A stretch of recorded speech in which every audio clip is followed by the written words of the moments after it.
My 8-year-old daughter is bald. Third round of chemo.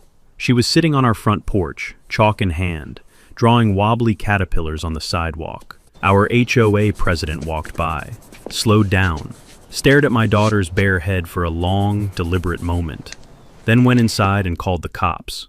The official complaint, filed, documented on the record, described a visually disturbing minor on public-facing property, a cancer patient, on her own porch. When that call came over my radio, I recognized the address immediately because I'm a patrol officer with the Harlow County Sheriff's Department, and that address was mine. She called the cops on my daughter. What she didn't know, what she couldn't have known, is that the cop who showed up was me. What would you do if someone called the police on your sick child for the way she looked? Drop where you're watching from. I want to know how far this one travels. To understand how this happened, you need to know a little about Sycamore Crest Estates. Planned community, Harlow County. Identical beige houses, identical white vinyl fencing, a community pool nobody actually uses, and an HOA that operates with the energy of a minor dictatorship. Monthly dues, $285. I never missed a payment. I'm Decker Pruitt, 15 years on patrol with the Harlow County Sheriff's Department. Not a rookie, not a hothead. I coach youth baseball on weekends and keep my lawn edged tight enough that neighbors use it to calibrate their own. My wife, Rosalind, is a licensed practical nurse at Harlow Regional. 2 jobs, 1 mortgage, 0 patience for nonsense. Our daughter is Wren, 8 years old, named for the bird, small, fast, impossibly loud when she wants to be. Wren was diagnosed with acute lymphoblastic leukemia 11 months ago. She lost her hair in her 3rd round of chemo. On good days, she wears a little Oakland A's cap outside because she loves baseball, just like her dad. Mornings in Sycamore Crest smell like fresh-cut grass, somebody's charcoal starter 3 streets over, and a faint trace of diesel from the county road behind the subdivision. Every morning at 5:47, my cruiser rolls out of the driveway over gravel, that specific crunch the neighbors had learned to recognize. They found it reassuring, they told me once, knowing a cop lived on the street. We were well liked here. I jumped dead batteries. Rosalind brought casseroles when someone had surgery. 6 years in, I had exactly 2 HOA violations on record. One for leaving a trash can out until Tuesday morning, one for keeping a basketball hoop in the driveway for 11 days while Wren was in the hospital. I paid both fines without a word. Then there was Beverly Croft, HOA president, self-appointed moral architect of Sycamore Crest Estates. She'd held the position for 6 consecutive years, partly through campaign intimidation, partly because nobody wanted the job badly enough to sit through 4-hour meetings and fight her for it. She drove a white Cadillac Escalade, always parked at a 15-degree angle to occupy 2 spaces. She wore a lanyard with her HOA credential badge everywhere she went, like it had been issued by the Pentagon. She had a documented pattern. Her complaints had a way of landing on the 3 non-white families in the HOA, on households with visible medical equipment on the porch, on the veteran who'd built a raised bed garden in his front yard. She always had language for it. Property values, visual coherence, community standards. The language was clean. The targeting was not. Her screen door had a hydraulic closer, shut with a soft, pneumatic thwump, like a vault ceiling. I'd hear it from the street sometimes. Even that felt deliberate. It was a Saturday. Wren was home from the hospital for a good health weekend. Rosalind sat with her on the front porch. Wren wasn't wearing her baseball cap. It was warm, she was tired, and her mom was right there. She had a stick of sidewalk chalk, and she was drawing a caterpillar on the concrete. The sound of chalk on pavement. 16 legs. A little sun hat. Beverly walked by with her clipboard. She slowed. She stopped. She stared at Wren's bare head for a long, uncomfortable beat. 3 days later, a formal HOA violation notice arrived in our mailbox. Violation code 7.4, B, maintaining a visible presence on property frontage in a manner that creates a disturbance to neighboring residents' reasonable enjoyment of the community. Rosalind read it twice. Then she called me. The notice never used the word bald. It didn't have to. My first move? By the book. Completely by the book. I'm a cop. My instinct is process. I read the violation notice 3 times. Then I pulled out the HOA's governing documents, all 94 pages, including the amendments nobody had touched since 2009. and looked up code 7.4b. It existed. It was real. It had been written to address a situation involving a resident who hosted outdoor dog grooming sessions on his front lawn for 8 hours at a stretch. Beverly had applied it to an 8-year-old cancer patient sitting on her own porch. I drafted a formal written response. Polite. Documented. I attached Ren's diagnosis, her oncologist's name, the date of her last chemo session. I mailed it certified. I kept the receipt. 2 weeks passed. No response. Then at the next HOA board meeting, one neither Rosalind nor I attended because Ren had a follow-up appointment, Beverly moved to issue a second violation. She framed it in the meeting minutes as a health and safety concern. The minutes were public record. The language was surgical. I knew because our neighbor, Thaddeus Brumfield, everyone called him Tad, had been there. Tad was a retired railroad engineer who'd lived in Sycamore Crest for 22 years. He stood about 6'3", weighed 250, and had a voice like a diesel engine idling through a tunnel. When Tad said something quietly, 3 houses heard it. When he said something loudly, the Harlow County weather station probably logged it as atmospheric interference. Tad called me that evening. Read me the minutes word for word. Then he said, "You know she's done this kind of thing before, right?" I didn't, but I was starting to. The neighbor 2 doors down, Corinne Vallejo, whose teenage son mowed our lawn for free while Ren was in the hospital, knocked on our door that same night. She brought food. She said quietly, "This isn't the first time she's pulled something like this." 2 weeks later, I attended the HOA meeting, in uniform. I was technically off duty, but officers are permitted to wear their uniform off duty. I chose to. I was polite, professional, and very large in a folding chair. I presented my written response. Then I asked Beverly, directly, on the record, captured in the meeting minutes, to specify exactly which element of code 7.4b my daughter's presence on our front porch had violated. I used the word specifically 3 times. Beverly said the board would take it under advisement. I said, "That's fine. I'll be taking notes." The violation wasn't rescinded, but the second one quietly disappeared from the agenda. On my way out, I noticed something. The HOA meeting minutes, typed up by Beverly's hand-picked secretary, didn't match what had actually been said in that room. Specific motions appeared to have been approved that were never put to a vote. I didn't say anything. I photographed the document with my phone. I saved that photo in a folder I labeled simply Croft. Tuesday, 6:14 p.m. I was parked on Route 9, working through a fender bender report. My radio crackled. Dispatch. Unit 4, we have a non-emergency complaint. Sycamore Crest Drive. Caller reports a half-second pause, a tone I recognized as barely concealed discomfort. Visually disturbing minor on public-facing property. I set my pen down. I confirmed the address. It was mine. I keyed the radio. Copy. I'll take it. Nobody at dispatch argued. Non-emergency complaint. My zone.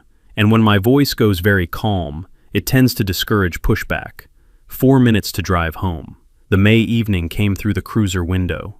Diesel and cut grass, plus something sweet drifting all the way to the curb. Rosalind had been baking banana bread before her shift. Even from the street you could smell it. I parked. Ren was on the front porch. She had the chalk. The caterpillar now had a friend, a blocky creature that might have been a dinosaur, or might have been a very confident dog. Artistic ambiguity. I respected it. I climbed out of the cruiser in full uniform, walked to my own front door, knocked. For the record, because I was responding as an officer. Ren opened the door, looked at my uniform, looked at my face, and said, "Dad, did you get called to our house?" "Yes, I did," I said. "That's pretty funny," she said, and went back to her chalk. I spent the next 6 minutes on the front porch conducting the most thorough investigation of chalk art in the history of Harlow County. I examined the caterpillar. I examined the dinosaur dog. I documented everything in my incident report with the precision of a man who understood, even then, that paperwork filed correctly is a weapon. My report read, responding officer found a juvenile, approximately 8 years of age, engaged in chalk artwork on private property frontage. Juvenile exhibited no threatening behavior, no violation of any municipal, county, or state ordinance observed. Complaint assessed as unfounded. Case closed. Submitted.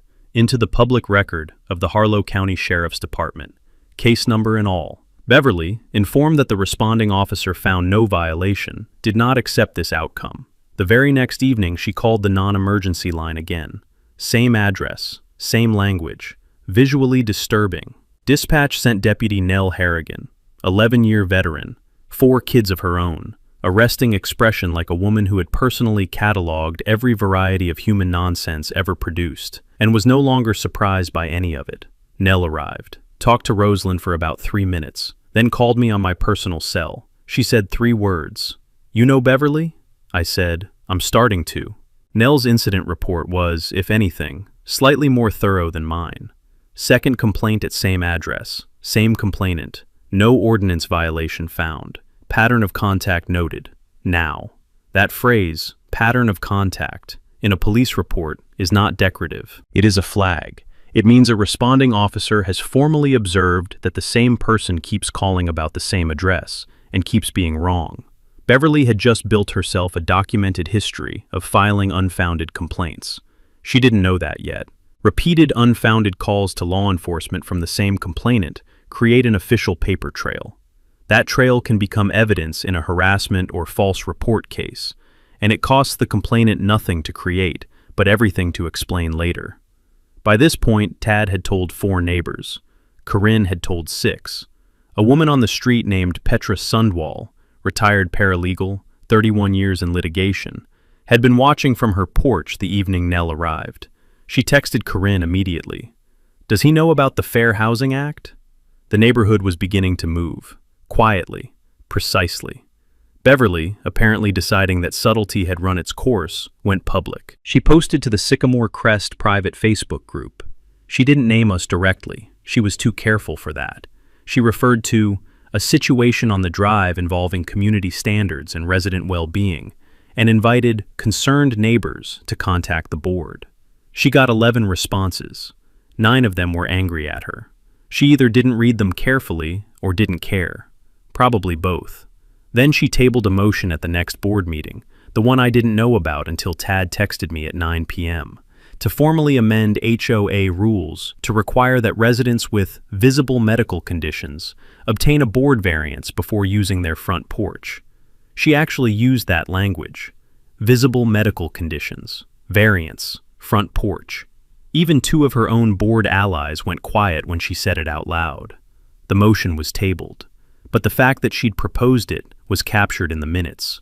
Everything was always in the minutes. That same week, Petra Sundwall knocked on my door with a legal pad, a pen she clicked compulsively, and the focused energy of a woman who had spent 3 decades preparing other people's cases and was absolutely delighted to finally have one of her own.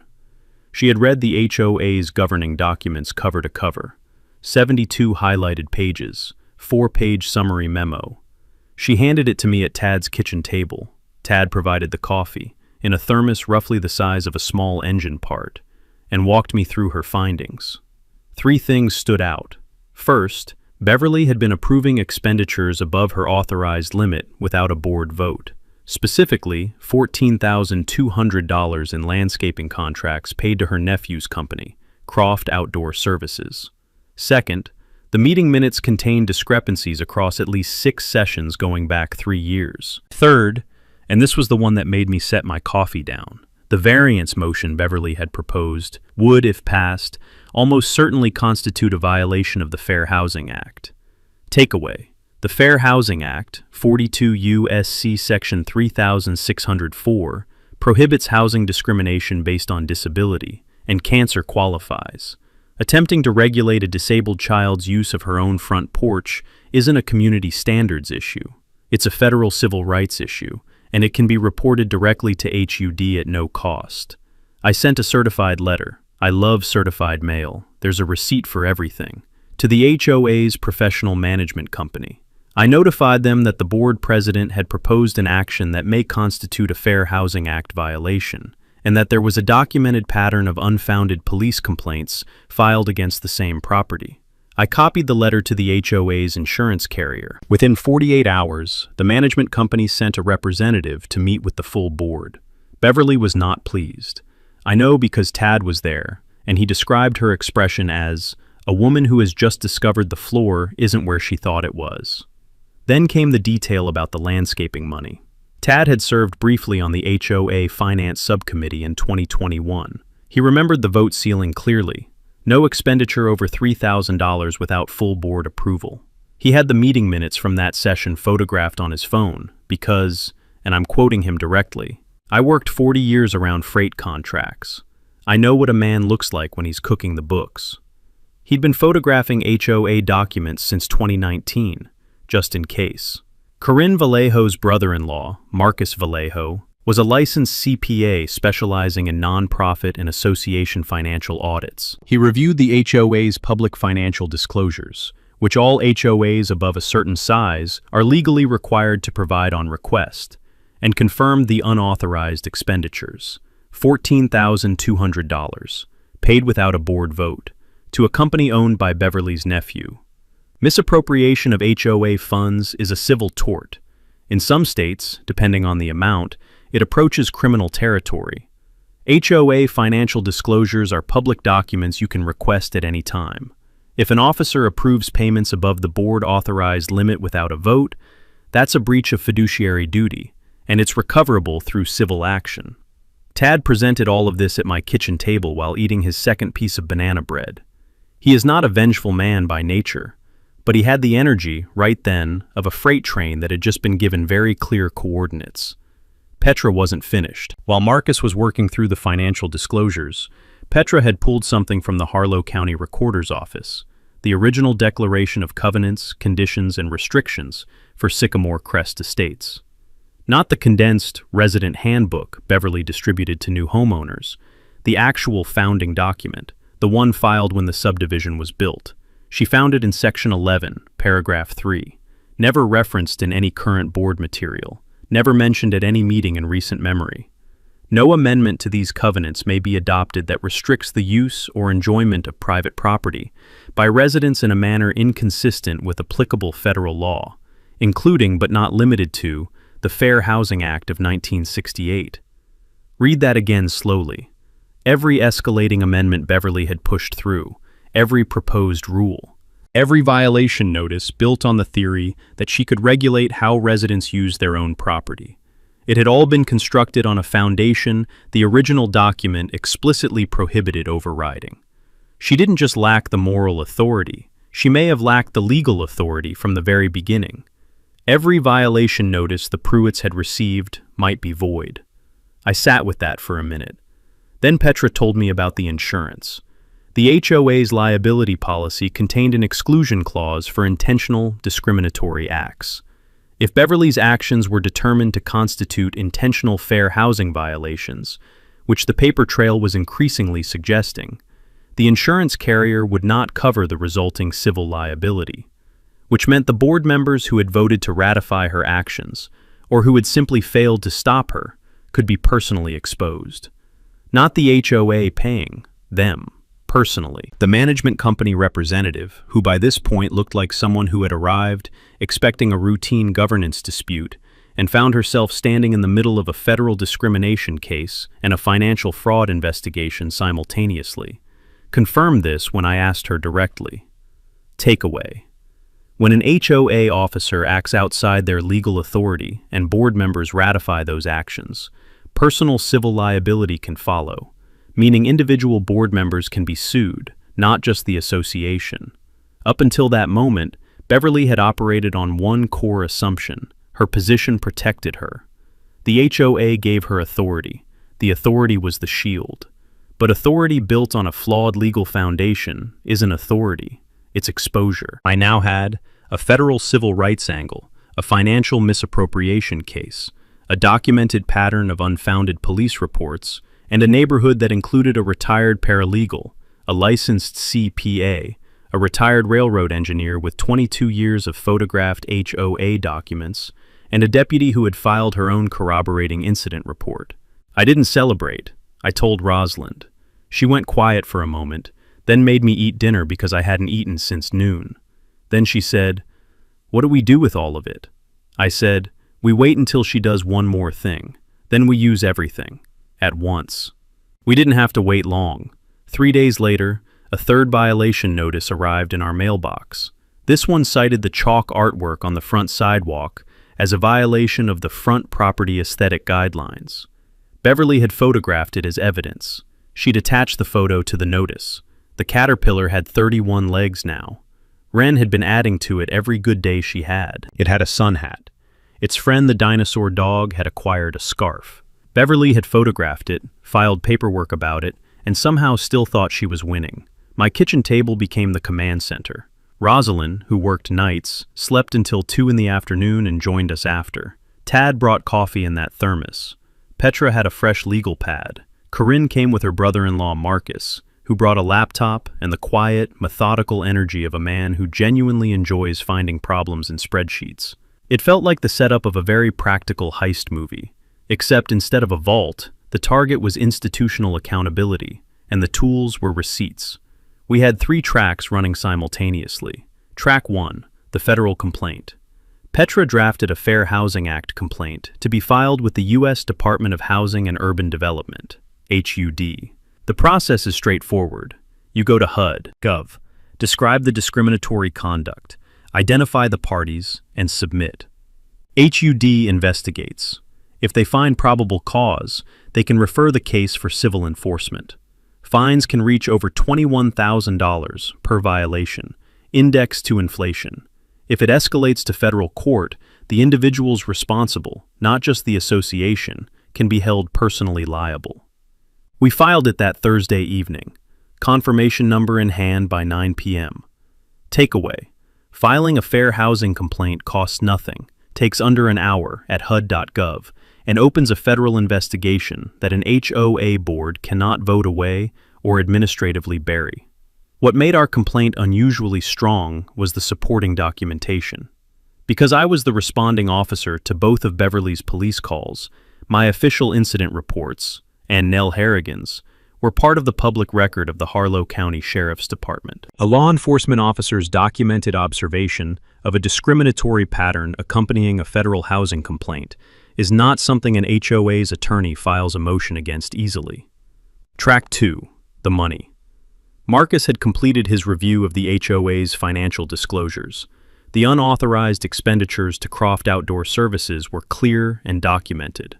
He prepared a formal demand letter, addressed to the HOA board as a corporate entity, not to Beverly personally, requiring a full accounting of all expenditures over $3,000 in the past 4 years, and the return of unauthorized funds to the HOA's reserve account. The elegance of this move was the trap inside it. If the board returned the money, they would be admitting the expenditure was unauthorized, which opened Beverly to a formal removal vote. If they refused, they could be sued for breach of fiduciary duty, and they would lose. Track 3, the annual meeting. The HOA's annual meeting was scheduled for the second week of June. Mandatory governance event.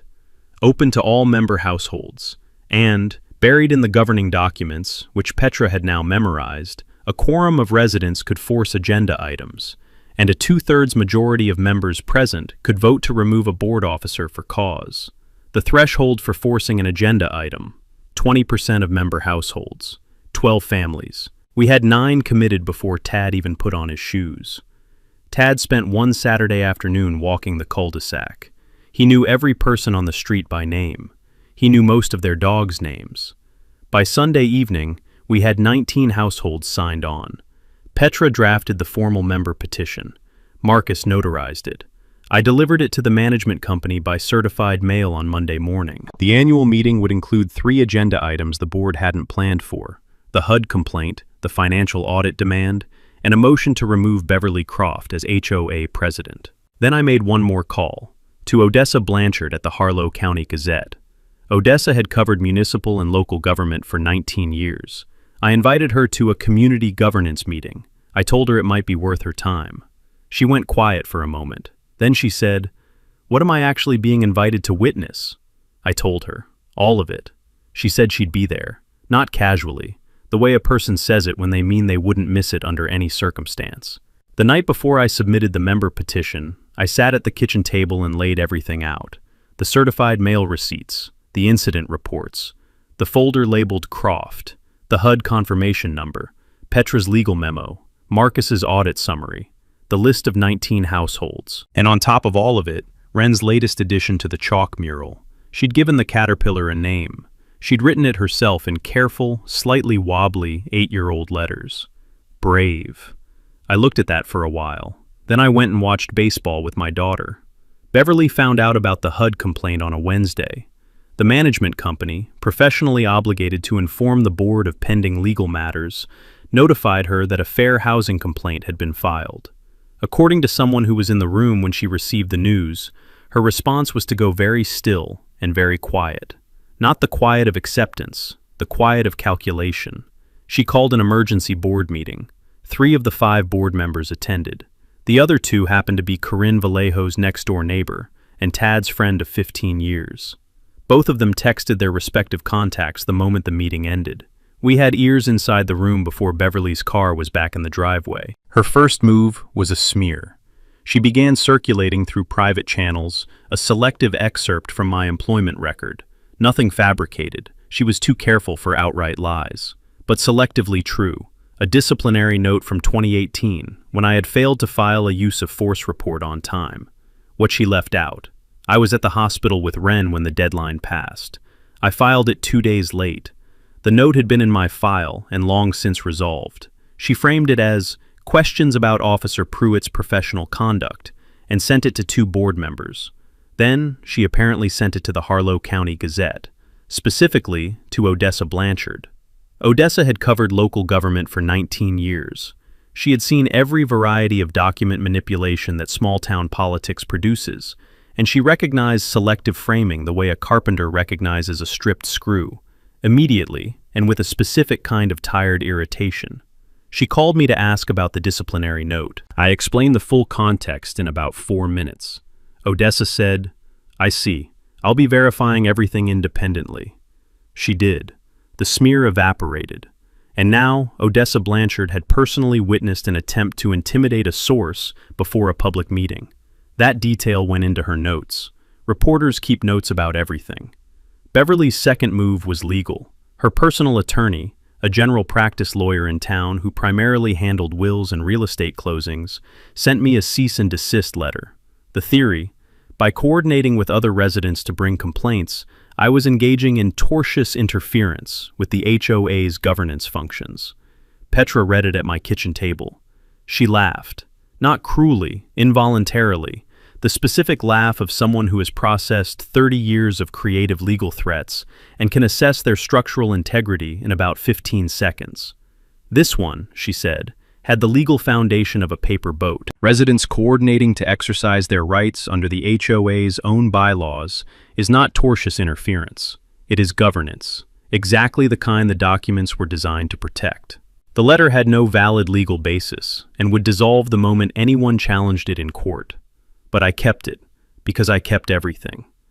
Takeaway: a cease and desist letter carries no legal force on its own. It is not a court order. If a lawyer, or a sharp retired paralegal, determines it has no valid foundation, it can be ignored.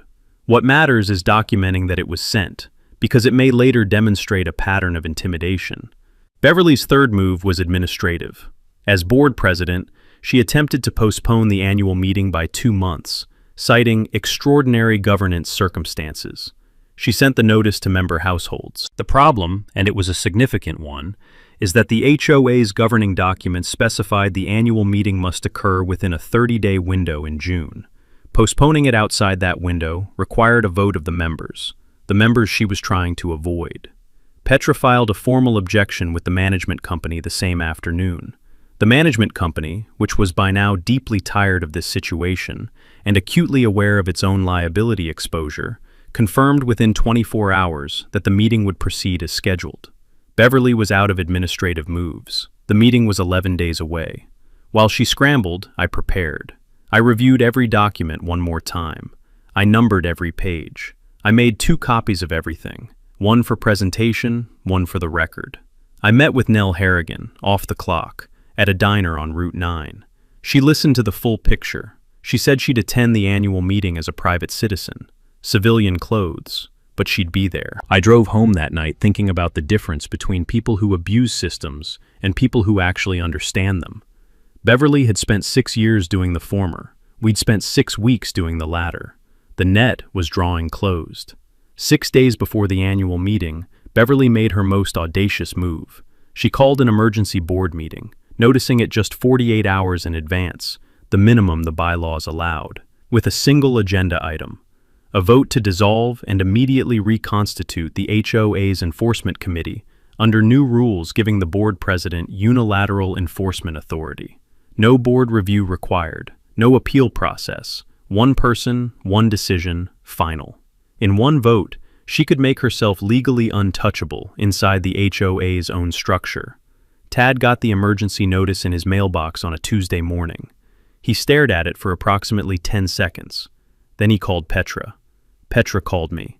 I called the management company. The management company called Beverly's attorney and explained, with what must have been extraordinary restraint, that an emergency meeting called for the explicit purpose of eliminating governance oversight did not qualify as an emergency under any reasonable definition, and that certifying such a vote would expose the management company to its own liability.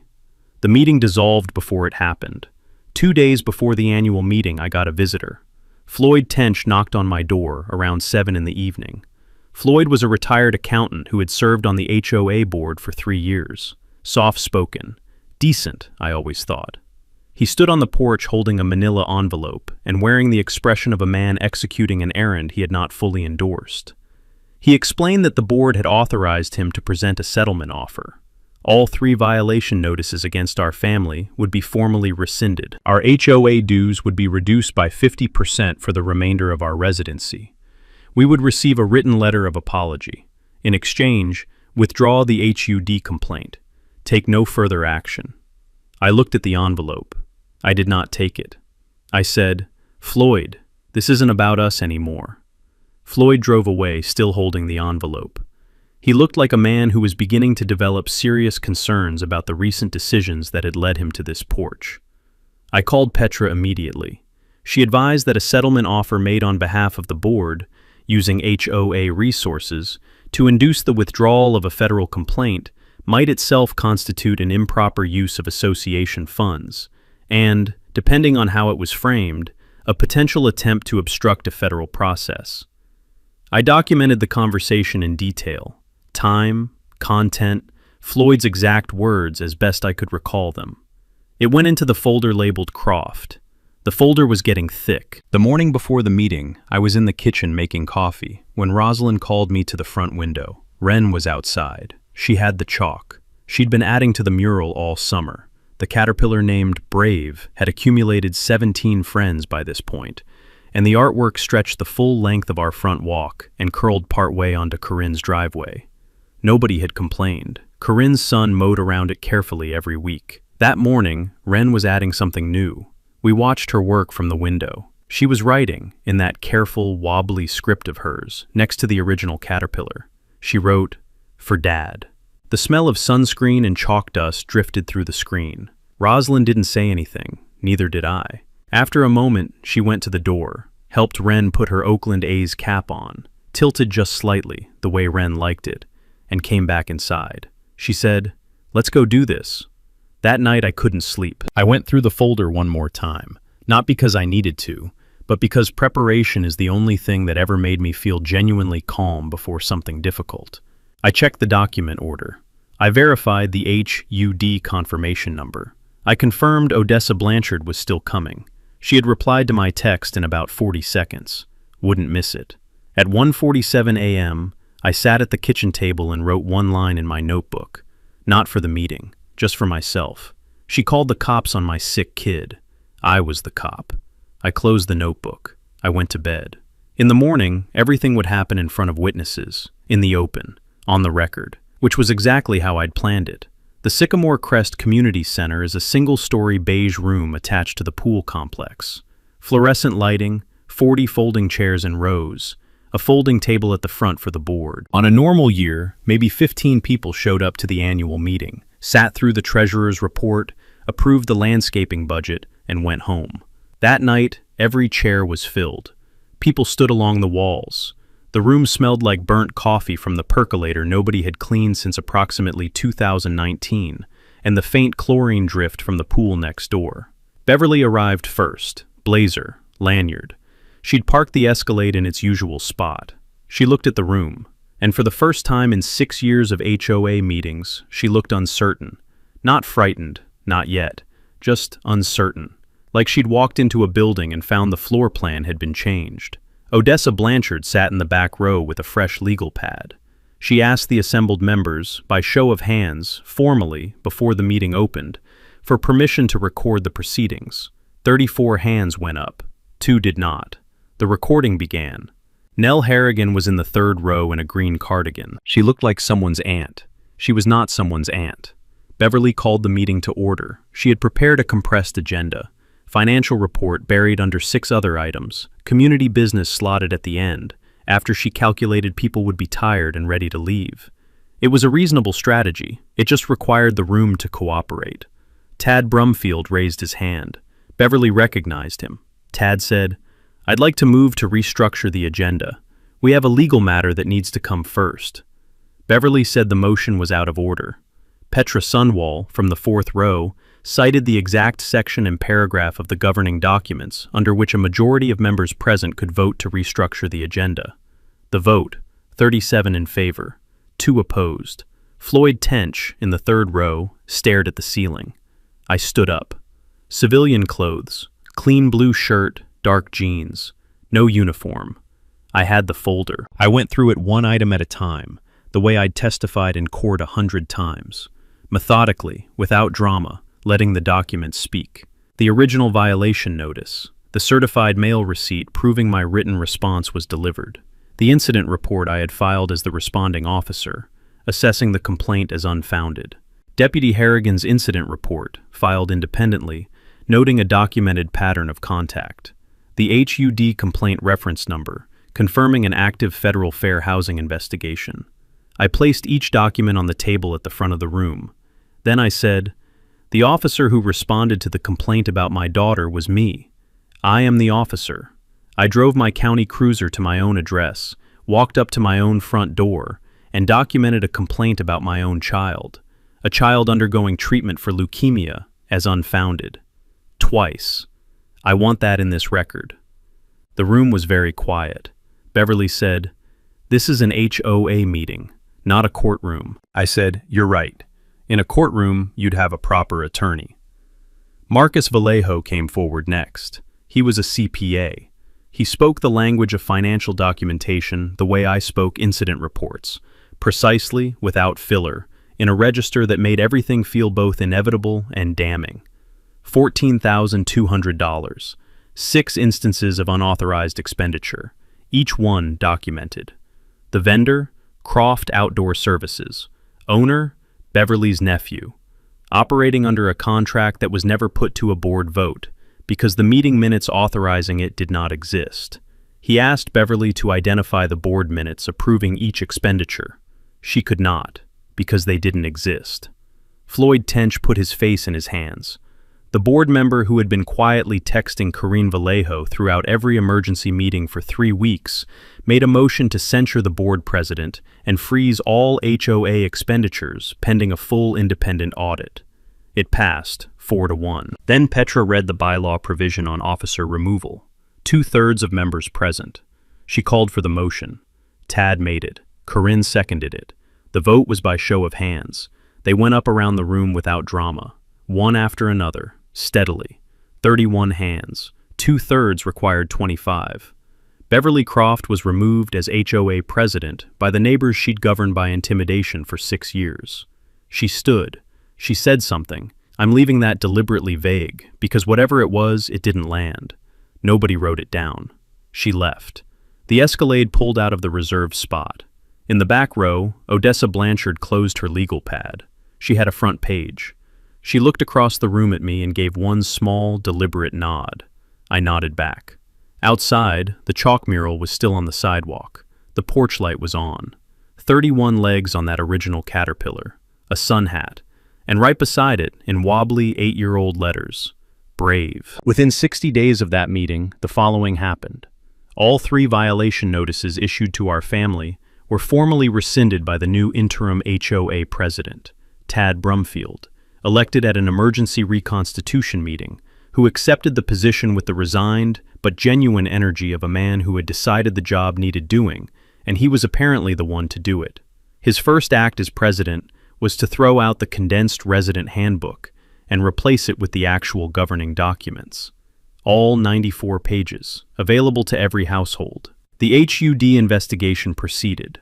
The HOA, now represented by its own attorney rather than Beverly's, cooperated fully. The finding: a systemic pattern of enforcement targeting based on disability status. The HOA entered a voluntary compliance agreement, updated enforcement procedures, mandatory fair housing training for all board members, and an explicit written provision protecting residents with documented medical conditions from selective enforcement. Marcus completed the financial audit. The $14,200 in unauthorized expenditures was referred to the HOA's legal counsel. Beverly received a civil demand for repayment. Her attorney, the will and real estate guy, advised her to settle. She did. Beverly listed her house within 3 months of the annual meeting. The Cadillac Escalade was not seen in the neighborhood again.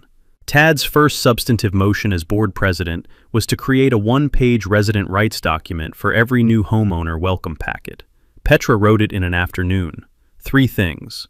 How to file a Fair Housing Act complaint at HUD.gov. What constitutes authorized HOA expenditure, and how to request a financial accounting, and the exact signature threshold needed to call a member vote and remove a board officer. 3 neighboring HOA communities requested copies before the end of the month. 3 weeks after the annual meeting, Wren had her 6-month oncology review. Her counts were good. Her oncologist, a careful man who had learned through years of practice not to promise outcomes, but who clearly meant every word he said anyway, used the word encouraging. Wren still wore her Oakland A's cap. She had also, by this point, received from Tad Brumfield a miniature railroad spike he'd kept on his keychain for 11 years, which he gave her because, as he explained with complete seriousness, it was the strongest thing he owned, and he felt she should have it. She kept it on her nightstand next to her baseball glove. The chalk mural survived the summer. Corinne's son mowed around it every week without being asked. By September, it stretched from our front walk to the edge of 3 neighboring driveways, and included, by Wren's count, 41 creatures. Nobody filed a complaint. At the September board meeting, Tad put forward a motion to establish the Sycamore Crest Community Assistance Fund, the seed money. The $14,200 recovered from Beverly's repayment, matched by a neighborhood fundraiser that Corinne and Petra organized over 2 weekends. The fund's purpose? Direct financial assistance to any Sycamore Crest family facing medical hardship. First disbursement: 3 months of HOA dues relief for the Pruitts, approved unanimously. Second disbursement: a grant to a regional childhood cancer family support nonprofit that Rosalind had worked with through the hospital. The fund would be administered by an elected committee, transparent records, public annual accounting, exactly the governance structure the HOA had always been supposed to have. I took the folder labeled Croft out of my filing cabinet one evening in October, looked at it for a moment, put it in the recycling bin. I didn't go into this wanting revenge. I went into it because my daughter drew a caterpillar on the sidewalk, and someone decided that was a problem worth calling the authorities over. And I've spent 15 years responding to calls. I know what an unfounded complaint looks like. I know what a real one looks like. And I knew, from the moment that address came over my radio, that the right response wasn't to let it go. It was to document everything, know your rights, and show up. She showed up too. She just didn't know who was coming. 31 hands, that's all it took. 6 years of Beverly Croft running that neighborhood like it was her personal kingdom, ended by a show of hands at a folding table in the beige room next to a pool nobody uses. Dick didn't win because he wore a badge. He won because he was patient, and he was prepared. Certified mail documented incident reports, a folder that got thicker every week. He never raised his voice, never made a threat. He just knew the rules better than the person with them. That's the thing about Penty Hall. It only works on people who don't know their rights. The moment you pull out the bylaws, fight the issue with the complaint and show up with your neighbors behind you, the shield disappears. If your HOA feels untouchable right now, it isn't. They just count on you believing that. Read the governing documents, request the financial disclosures, document everything.